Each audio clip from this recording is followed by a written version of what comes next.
Representative of Israel has asked the floor to make a further statement. I give them Thank you, Mr. President.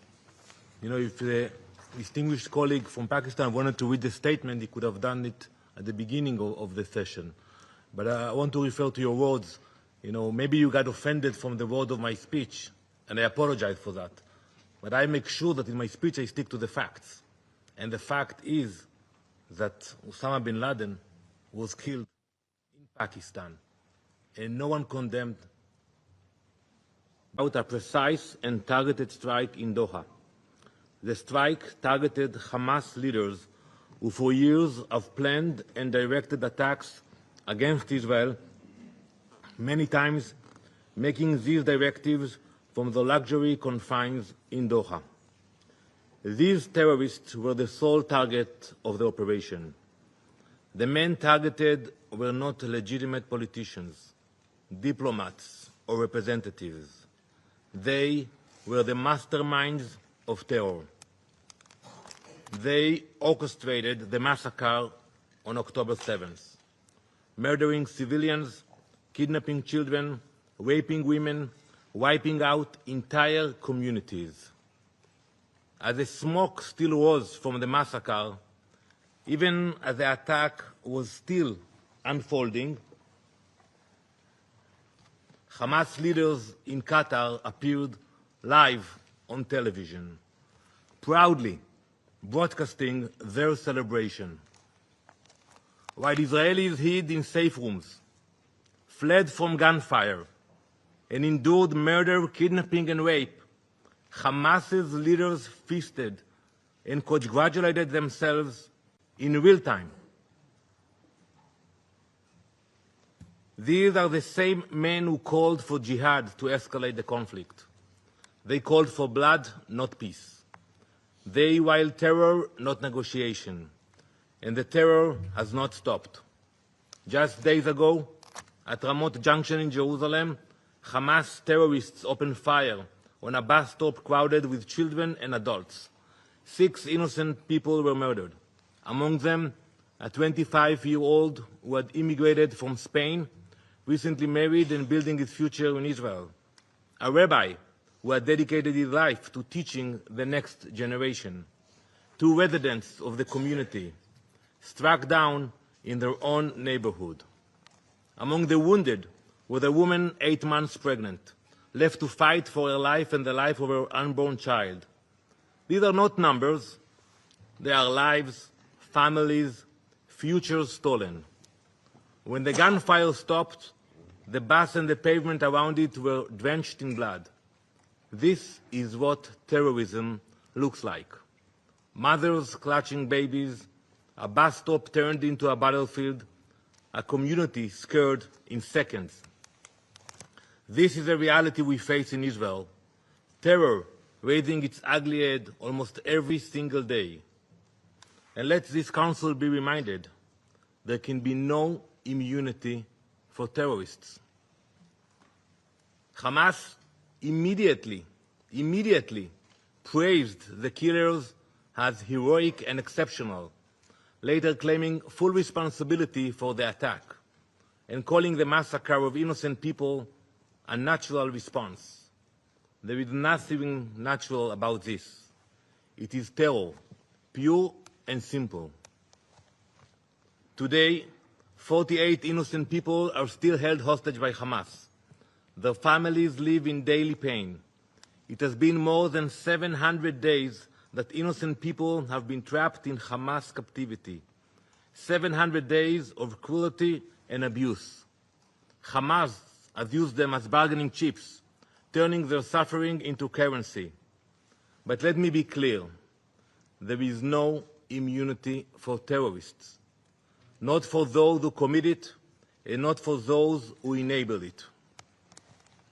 Israel has agreed to President Trump's ceasefire proposal. We are ready to stop the fighting, but Hamas refuses. They keep the world waiting. They are in no rush. They have the time. Indifferent to the human suffering that their delay causes. And who suffers from this refusal? Not the leaders of Hamas, living abroad in the Ritz-Carlton in Doha. They don't suffer, they have the time, but the hostages languishing in their cells and the people of Gaza used as human shields. From the start, Hamas's strategy has been to embed its weapons among civilians. They hide rockets in schools, command centers in hospitals, and tunnels under homes. They put their own people in harm's way, then cry crocodile tears when civilians are hurt. Our fight is with Hamas, not with the people of Gaza, not with the state of Qatar. Israel will continue to take precautions to protect innocent lives. That is the difference between us and those who glorify massacre and terror.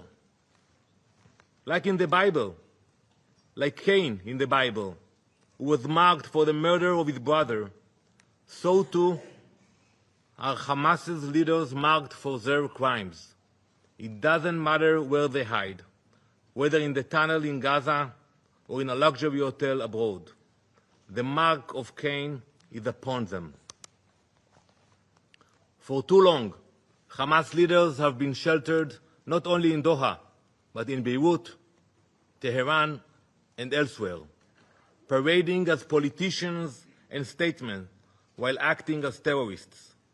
They are treated like celebrities, when in reality, they are commanders of massacre and barbarism. This false disguise of legitimacy gave them freedom to move, to buy weapons, to recruit through so-called humanitarian networks, and to spread propaganda on international platforms that should have rejected them.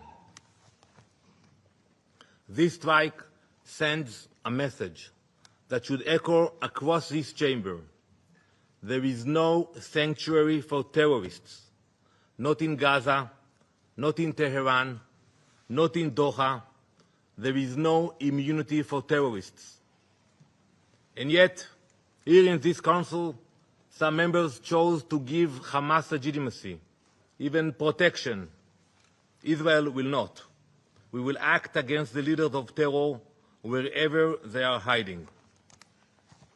Mr. President, we have heard today in this Council allegations about a breach of the territorial sovereignty of Qatar.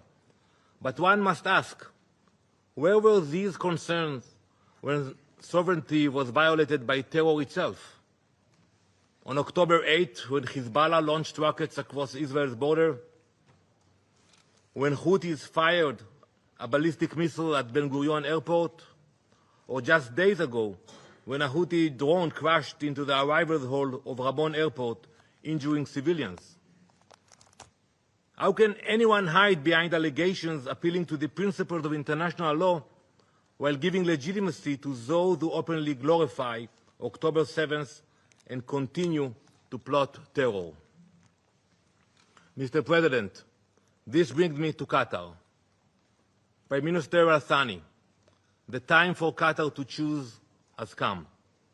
For too long, Qatar has harbored terrorists, offering Hamas leaders sanctuary in luxury hotels while they orchestrate massacres and terror attacks. History will not be kind to accomplices. Either Qatar condemns Hamas, expels Hamas, and brings Hamas to justice, or Israel will.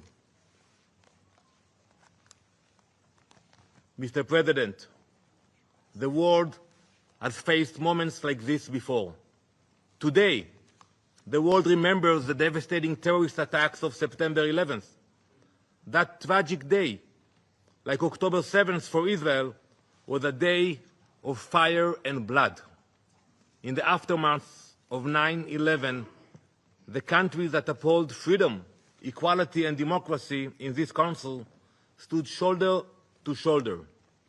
2 weeks later, this Council adopted Resolution 1373.